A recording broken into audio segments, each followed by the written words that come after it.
If there is no struggle there is no progress. Hello achievers, this is Shivam here. Last lecture में हमने क्या किया था कि वहां पर हमने कंडक्टिंग कैविटीज के क्वेश्चंस किए थे। इस लेक्चर में हम क्या करेंगे, थोड़ी और टाइप के क्वेश्चंस करके देखेंगे जिससे कि आपको लगभग सारे टाइप के क्वेश्चंस कंप्लीट हो जाए, जिससे कि आपको जेईई मेंस से एडवांस में किसी भी तरह की कोई दिक्कत ना हो।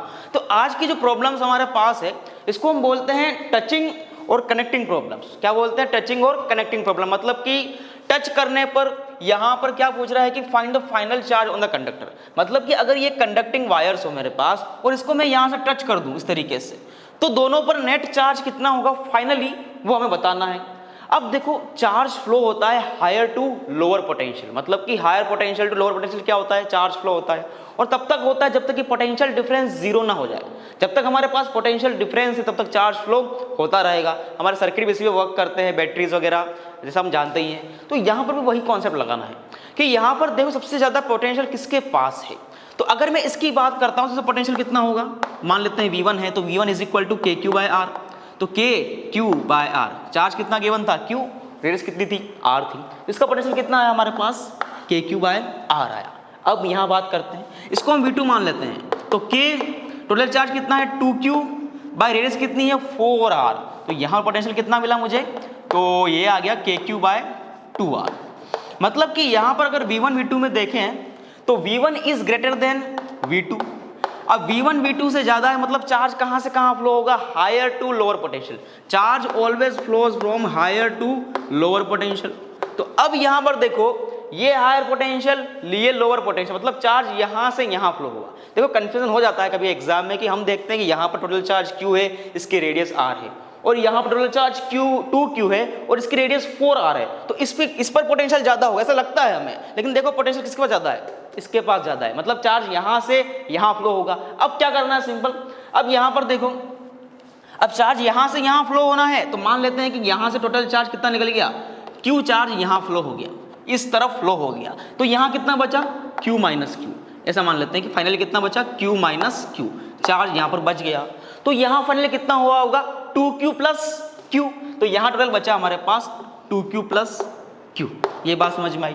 अब चार्ज का फ्लो तब तक होता रहेगा जब तक कि नेट पोटेंशियल क्या ना हो जाए? जीरो ना हो जाए। मतलब कि नेट पोटेंशियल इसका और इसका क्या हो जाए? इक्वल हो जाए। इसका मतलब हम बोल सकते हैं कि V1 फाइनल और V2 फाइनल क्या हो जाएंगे? इक्वल हो जाएंगे। तभी तो नेट पोटेंशियल जीरो होगा, पोटेंशियल डिफरेंस। तो यहां पर देखते हैं नेट पोटेंशियल कितना बचा फाइनली। सिंपल फॉर्मूला होता है KQ/R। तो Q कितना बचा? Q minus Q by radius कितनी अभी भी? वो तो R ही रहेगी, कांस्टेंट है, इक्वल टू R। फाइनल देखो यहाँ पर K टोटल चार्ज कितना बचा? 2Q plus Q, this is 2Q plus Q by R कितना बचा यहाँ पर? 4R। तो यहाँ पर ये अब देखो K से K कट गया, R से R कट गया। अब इसको सोल्व करना है और आंसर निकालना। देखो कितना आता है। तो this is 4Q minus 4Q equal to 2Q plus Q। अब देखो ये 2Q और ये 4Q, तो यहाँ कितना बचा? Only 2Q। और वहाँ कितना बच गया? 5Q। तो यहाँ से मेरे पास जो Q आया स्मॉल, वो कितना आया? 2Q/5 हो गया। मतलब कि टोटल इतना चार्ज यहाँ से यहाँ फ्लो कर गया। अब देखो यहाँ क्या निकालना था? फाइनल चार्ज निकालना है, तो सिंपली Q माइनस Q करना है। मतलब Q माइनस 2Q/5। तो यहाँ कितना बचा? Only 3Q/5। और यहाँ कितना हो गया? 2Q प्लस Q, तो 2Q प्लस 2Q/5। टोटल कितना है यहाँ से? ये 10 12Q/5। तो यहाँ पर टोटल चार्ज कितना हो गया फाइनली? 12Q/5। और यहाँ पर कितना हो गया? 3Q/5। तो देखो इस तरीके से आप सिंपल प्रॉब्लम्स को भी आसानी से कर सकते हो। सिंपल दिमाग लगाना है कि नेट पोटेंशियल जीरो कर दो और सबसे पहले देख लो कि पोटेंशियल किसके पास ज्यादा है। जिसके पास ज्यादा हो वहां से वहां उल्टे में चार्ज फ्लो करवा दो। उसके बाद जो चार्ज बचा है उसका पोटेंशियल इक्वल कर दो और फाइनली आंसर निकल के आ जाएगा। एक और टाइप का न्यू क्वेश्चन देख। अब हम एक इंटरेस्टिंग बात समझते हैं। कभी कभी क्या होता है कि गर्मी के टाइम पर हम जब कूलर चलाते हैं और जब कभी कूलर को टच करते हैं तो क्या होता है कि हमें एक चार्ज ऐसा लगता है कि हमारे अंदर से करंट फ्लो हुआ हो। हमें एक आनंद की अनुभूति होती है अचानक से कि जैसे एक चार्ज करंट हमारे अंदर से फ्लो होकर जाता है। तो बेसिकली वहाँ होता क्या है कि किसी भी कारणवश क्या होता है कि वहां पर कूलर के ऊपर कोई चार्ज चिपक जाता है। किसी भी प्रॉब्लम्स हो सकता है, फ्रिक्शन की वजह से हो सकता है, तो वहां पर चार्ज चिपक जाता है। और जैसे ही हम उसको टच करते हैं तो वो चार्ज हमारे थ्रू अर्थ में फ्लो होता है। तो हमें लगता है कि हमारे अंदर से करंट फ्लो हुई है, तो चार्ज हमारे अंदर से फ्लो होकर जाता है। लेकिन इससे बचने के लिए क्या करते हैं, आपने कभी देखा हो कि हमारे जो घरों में प्लग लगे होते हैं तो उन प्लग्स में ऐसा होता है कि बोर्ड में एक बड़ा स्विच यहाँ इस तरीके से गिवन होता है, होल्स और दो ऐसे होते हैं, ये दो और ये दो, एक बड़ा सा ऊपर इस तरीके से ये होता है। अब ये क्या होता है बेसिकली, इसको हम बोलते हैं अर्थिंग। मतलब कि ये वाला जो वायर या प्लग हम लगाते हैं तो इसका जो वायर होता है वो डायरेक्टली हमारे अर्थ से कनेक्टेड होता है। अब ये सेटअप कहाँ होता है, जब हम घर बनाते होते हैं तभी हम पहले से वहां पर वायर्स को जमीन में गाड़ देते हैं, तो वहां पर ये होता है अर्थिंग वाला वायर। मतलब जितना भी एक्स्ट्रा चार्ज किसी भी कारणवश इंस्ट्रूमेंट पर इकट्ठा होगा तो वो कहां जाएगा, सिंपल अर्थ में चला जाएगा। इसको हम क्या बोलते हैं, अर्थिंग। और ये वाला अर्थिंग वाला पॉइंट होता है, दिस इज अर्थिंग पॉइंट। आपको बात समझ में आई होगी आई थिंक। अब हमारा नेक्स्ट टॉपिक यहाँ पर अर्थिंग ही है। अर्थिंग मतलब क्या कि अगर मैं किसी कंडक्टर को अर्थ से कनेक्ट कर दूं तो उसका मतलब क्या है, वो उसकी हम अर्थिंग कर रहे हैं। अब देखो अर्थ ही क्यों हम ले रहे हैं अर्थिंग के लिए, क्योंकि अर्थ एक ऐसी हमारे पास ऐसा एक कंडक्टर है जिसका पोटेंशियल ऑलवेज क्या रहता है, जीरो मेंटेन रहता है। मतलब अगर मैं इस कंडक्टर को इससे टच कर दूं, मतलब अर्थ से कनेक्ट कर दूं, तो अर्थ क्या करेगा, इसका सारा का सारा चार्ज खींच लेगा। इस पर नेट चार्ज कितना कर देगा, फाइनली ये जीरो कर देगा। कौन, अर्थ। तो ये ऐसा एक कंडक्टर होता है हमारा अर्थ। अब देखो यहां पर मैंने बोला कि हमारा अर्थ क्या करेगी हमारी, कि इस कंडक्टर का सारा चार्ज खींच लेगी, मतलब इस पर क्यू कितना कर देगी, जीरो। लेकिन ये लाइन बोलना कि अर्थ हमेशा किसी कंडक्टर का या किसी सिस्टम का नेट चार्ज जीरो कर देती, ये पॉसिबल नहीं है, ऐसा गलत होगा। क्योंकि हमारी अर्थ करती क्या है कि जिससे भी हमने इसको कनेक्ट कर रखा है वो इसका नेट पोटेंशियल जीरो कर देती है। अर्थ क्या करती है, make net potential on system zero. मतलब कि सिस्टम का पोटेंशियल जीरो करती है, चार्ज जीरो नहीं करती है। हाँ, इस सिचुएशन में ऐसा हो रहा है कि पोटेंशियल जीरो होते ही चार्ज भी जीरो हो गया, लेकिन हमेशा ऐसा हो जरूरी नहीं है। ऐसा मैं एग्जांपल भी करके दिखाऊंगा आपको, जिससे कि आपको बिल्कुल क्लियर हो जाएगा कि हाँ, कि अगर हम किसी कंडक्टर को अर्थ से कनेक्ट करते हैं तो अर्थ क्या करती है, उसका पोटेंशियल जीरो कर देती है। सिंपल याद रखें कि उसका नेट पोटेंशियल जीरो करती है, ना कि चार्ज ऐसा कह सकते हैं कि चार्ज मे और मे नॉट बी जीरो, मे और मे नॉट बी जीरो।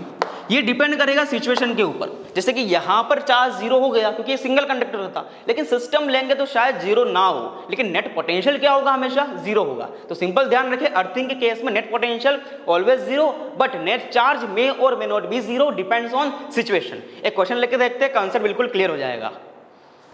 अब यहां पर देखो हमें क्वेश्चन गिवन है कि यहां पर हमें find final charge on the conductor. मतलब जो हमें कंडक्टर गिवन है ये वाला, इस पर फाइनली कितना चार्ज होगा वो निकालना है। अब देखो इसको क्या कर रखा है कि यहां से अर्थ से कनेक्ट कर दिया है। बेसिकली ये सिंबल जो दे रखा है वो अर्थिंग का होता है कि अगर मैंने किसी कंडक्टर को अर्थ से कनेक्ट किया है, इसका मतलब क्या करना है, सिंपली इसको कनेक्ट इस तरीके से कर लो। This is called the earthing. ये अर्थिंग का सिंबल होता है, याद रखेंगे आप इसको। अब यहां पर देखो ये हमारा कंडक्टर यहां पर अर्थिंग कर दिया और यहां पर डी डिस्टेंस पर क्या कर दिया, चार्ज क्यू पुट कर दिया। अगर ये चार्ज क्यू ना होता तो ये अर्थ क्या करती, इसका नेट चार्ज जीरो कर देती, प्लस पोटेंशियल जीरो तो होना ही था, वो तो 100% है। लेकिन यहां पर क्या है कि देखो सिस्टम बन चुका है, अब यहां पर चार्ज क्यू भी एक्स्ट्रा रखा हुआ है, मतलब इस पर चार्ज जीरो हो भी सकता है और नहीं भी हो सकता। लेकिन एक चीज पक्की थी कि पोटेंशियल ऑलवेज जीरो, कि किसी भी कंडक्टर को अगर अर्थ से कनेक्ट कर देंगे तो वो उसका पोटेंशियल जीरो कर देगा। अब देखो मान लेते हैं कि इस पर नेट चार्ज कितना बच गया, क्यू डैश। क्या बच गया, क्यू डैश। तो अब इसके ऊपर नेट पोटेंशियल निकालो। तो यहां पर देखो इस कंडक्टर के ऊपर खुद के चार्ज से पोटेंशियल कितना होगा, K Q dash by R. V net कितना हो जाएगा यहां पर, सबसे पहले इसके देखते हैं कि इसकी खुद के चार्ज की वजह से इस पर जो पोटेंशियल होगा वो होगा K Q dash by are. इतनी बात समझ में आई। प्लस यहां पर इसकी वजह से भी तो पोटेंशियल है, वो कितना होगा, के क्यू बाई डी। देखो plus K Q by D equal to zero.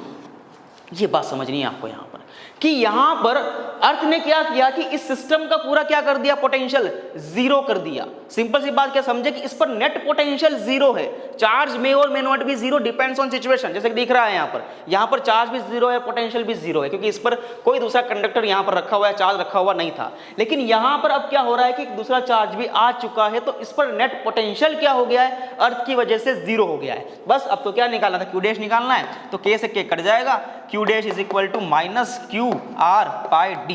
This is your answer. तो यहां से इस तरीके से आप ऐसे क्वेश्चंस भी आसानी से कर सकते हो। एक दो क्वेश्चन और ट्राई करके देखते हैं, जिससे कि आपको चीजें और आसान लगना शुरू हो जाएगी। नेक्स्ट हमारा जो क्वेश्चन का टाइप है वो है यहां पर कॉन्सेंट्रिक शेल्स। मतलब कि हमने क्या कर रखा है, शेल्स ले रखे हैं और कॉन्सेंट्रिक, मतलब सबका सेंटर क्या है, बिल्कुल सेम है। अब देखो अगर ये शेल है मतलब क्या है, एक तरह से खोखले गोले बने हुए हैं, तो यहां पर अगर मैं इस पर टोटल चार्ज Q1 देता हूं तो उसके सरफेस पर ही बना रहेगा, अंदर तो पूरा खोखला है। और उसी तरीके से यहां पर Q2 चार्ज देता हूं तो उसके सरफेस पर बना रहेगा, अंदर तो क्या है, खोखला है। इसका मतलब इलेक्ट्रिक फील्ड तो इसके अंदर इसकी जीरो हुई, इसके अंदर जीरो हुई, मतलब बात करी जाए तो अंदर इलेक्ट्रिक फील्ड क्या होगी इस पूरे शेल के अंदर, इसकी वजह से जीरो, उसकी वजह से जीरो, ये तो हमने सीखा हुआ है सब कुछ। लेकिन बात करते हैं पोटेंशियल की, तो इसमें देखो क्या ट्विस्ट आता है। सबसे पहले हमें फाइंड आउट करना है VS1, ये भी हमने पहले किया हुआ है, लेकिन अब क्या कर रहे हैं, इसको शेल्स के टर्म में कर रहे हैं। पहले हमने कैविटीज के टर्म्स में किया था, जैसे टोटल चार्ज बाहर आ जाता है, चार्ज डिस्ट्रीब्यूशन किया था, सेम वही चीज है यहाँ पर भी। तो यहाँ पर देखो सबसे पहले हमें क्या करना है कि S1 पर, यानी कि नेट पोटेंशियल निकालना है किस वाले शेल के ऊपर, S1 यानी अंदर वाले शेल के ऊपर निकालना है। तो अगर मैं यहाँ पर देखूं कि इसके ऊपर पोटेंशियल निकालना है सरफेस के ऊपर, तो वो कितना होगा, सिंपली KQ/R होता है फॉर्मूला। तो देखो KQ1/R1, तो दिस इज KQ1/R1 प्लस, अब इस सरफेस के ऊपर इसकी वजह से भी तो पोटेंशियल आएगा, वो भी तो हमें निकालना पड़ेगा। तो यहां पर देखो ये एक खोखला गोला है, बाहर टोटल चार्ज Q2 है और अंदर कोई भी चार्ज नहीं है, मतलब पोटेंशियल क्या होगा, कांस्टेंट होगा और उतना ही होगा जितना सरफेस पर होगा। तो इसकी सरफेस पर कितना होगा, KQ2/R2, उतना ही अंदर भी बना रहेगा, तो सिंपली KQ2/R2। इसको कंपेयर करना आप, लास्ट लेक्चर्स थे 3-4 जिसमें मैंने क्या कहते हैं उसको, इसमें सॉलिड स्पेस लिए थे मैंने, कंडक्टिंग लिए थे प्लस नॉन कंडक्टिंग लिए थे। उन दोनों के केस में यहाँ पर जो क्वेश्चंस थे बिल्कुल मैच हो रहे हैं। यहाँ पर देखो कि वहाँ पर भी टोटल चार्ज कहाँ आ जाता था, बाहर आ जाता था, तो वही तो चीज़ हम कर रहे हैं यहाँ पर भी, बेसिकली वही चीज़ है। तो यहाँ पर देखो अब VS2 की बात करते हैं। VS2 क्या होगा, बेसिकली यहाँ पर ये वाला शेल, इस पर नेट पोटेंशियल कितना होगा वो हमें निकाल कर देखना है। तो सबसे पहले काम करते हैं कि इसके ऊपर खुद का पोटेंशियल देख लेते हैं। तो सिंपली क्या हो जाएगा वो, KQ2/R2 प्लस, अब इस शेल की वजह से इस पॉइंट पर, किसी भी एक स्फेयर के इस पॉइंट पर पोटेंशियल कितना होगा, तो जब भी पॉइंट बाहर आ जाता है किसी शेल से या किसी भी स्फेयर से, तो वो एक जो स्फेयर होता है वो कैसा बिहेव करता है, एक पॉइंट चार्ज बन जाता है। तो यहां से डिस्टेंस कितनी गिवन है, R2 गिवन है, तो सिंपली KQ1/R2 आपका पोटेंशियल निकल के आ गया, तो KQ1/R2। तो इस तरीके से आप यहाँ पर पोटेंशियल भी फाइंड आउट कर सकते हो। एक क्वेश्चन हम लेते हैं जिसमें थोड़ा सा हम क्या करेंगे, ट्विस्ट करेंगे, मतलब कि इसमें हम अर्थिंग भी करके देखेंगे, देन आपका आंसर निकालने की कोशिश वहां पर हम करेंगे। नेक्स्ट क्वेश्चन हमें यहां पर गिवन है कि यहां पर हमें 3 कोसेंट्रिक शेल्स गिवन है और यहां पर करना क्या है, निकालना है चार्ज ऑन S2, और इसको ही क्या कर रखा है, यहां पर अर्थिंग भी कर रखी है, प्लस यहां पर बीच में टोटल चार्ज कितना रखा हुआ है, Q, इसके शेल पर Q और बाहर वाले पर 8Q, radius R, 2R and 3R।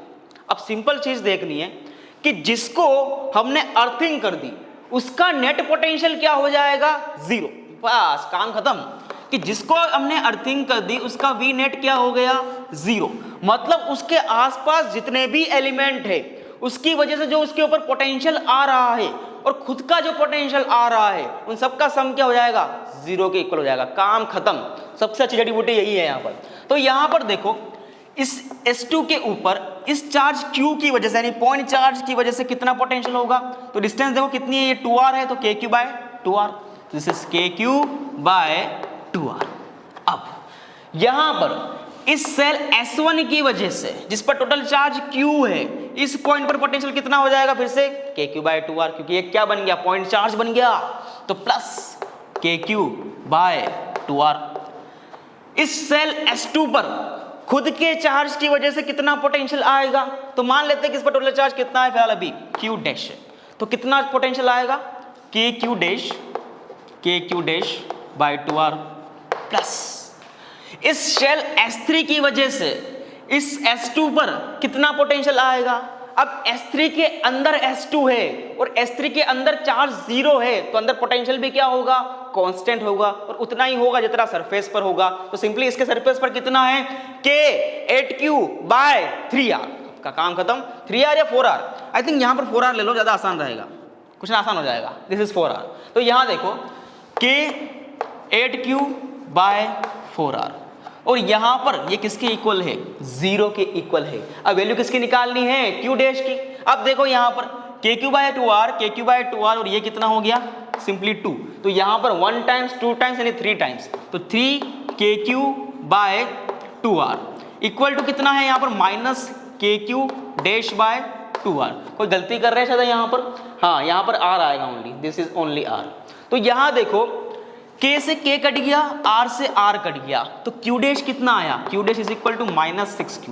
मतलब कि इस स्फेयर के ऊपर, जैसे इस शेल के ऊपर जो नेट चार्ज कितना है, -6Q है। सिंपल मेथड से निकाल दिया अर्थिंग का केस। जहां भी अर्थिंग आए डरने की जरूरत नहीं है। उस शेल के ऊपर, उस एलिमेंट के ऊपर नेट पोटेंशियल खुद की वजह से प्लस एक्सटर्नल की वजह से क्या कर दो, 0 कर दो, आपका आंसर आसानी से निकल के वहां पर आ सकता है। तो आई होप कि आपको ये लेक्चर समझ में आया होगा कि किस तरीके से हमने यहाँ पर डिफरेंट टाइप के क्वेश्चंस लिए, उनकी अर्थिंग की, शेल्स के लिए करके देखा, एटसेट्रा एटसेट्रा। तो मिलते हैं फिर से नेक्स्ट लेक्चर में, तब तक के लिए पढ़ते रहिए। All the very best.